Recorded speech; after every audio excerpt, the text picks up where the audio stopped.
Madame Ostrade? Merci, Monsieur le Président. Beaucoup de choses ont déjà été dites à propos des grands accords commerciaux avec des pays tiers, que ce soit celui avec le Mercosur ou le CETA, et donc logiquement maintenant sur celui avec le Mexique. J'ai l'impression que parfois on caricature un peu les différentes positions des uns et des autres à propos de ces accords. Je pense que personne n'est en soi opposé à l'idée de développer des relations multilatérales avec des pays extérieurs à l'Union européenne. On peut évidemment se réjouir de la conclusion d'accords portant sur la lutte contre la corruption ou portant sur la coopération internationale.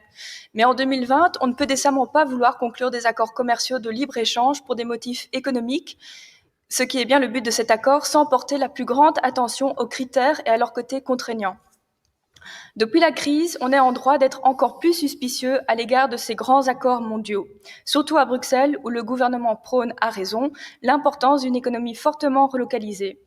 Il est forcément difficile de voir comment la modernisation de l'accord avec le Mexique va dans cette direction. Plus précisément, l'un des buts est de libéraliser le commerce des produits agricoles, y compris ceux d'origine animale. Or, s'il y a bien un secteur qui ne doit pas être intensifié, c'est celui de l'élevage d'animaux. Il me semble incontestable que la production de viande fait déjà assez de ravages. Le nouvel accord finalisé en avril prévoit notamment de mettre en pratique l'accord de Paris sur le climat, mais je vois mal comment l'adoption de l'accord n'entraînerait pas, à contrario, une augmentation des émissions de gaz à effet de serre. De plus, la crise du Covid-19 nous a montré les dangers qu'entraîne la pression que l'humain exerce sur les écosystèmes et donc de l'élevage intensif. Il faut remarquer qu'un chapitre sur le bien-être animal est cependant prévu dans l'accord entre l'Union européenne et le Mexique. C'est visiblement une première dans la politique commerciale de l'Union européenne. Le but affiché est d'amener une meilleure application des normes de bien-être animal définies par l'Organisation mondiale de la santé animale, l'OIE. Mais premièrement, la formulation ne donne aucune indication d'un quelconque côté contraignant à cet objectif.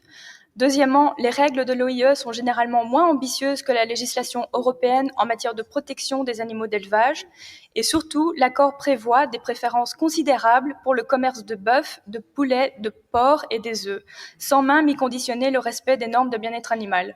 Or, on sait très bien qu'en élevage intensif, le bien-être animal est tout simplement inexistant.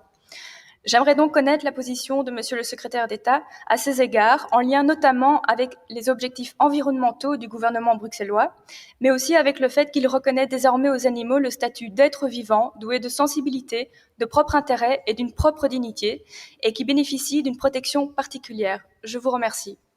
Merci beaucoup, Madame Ostrade.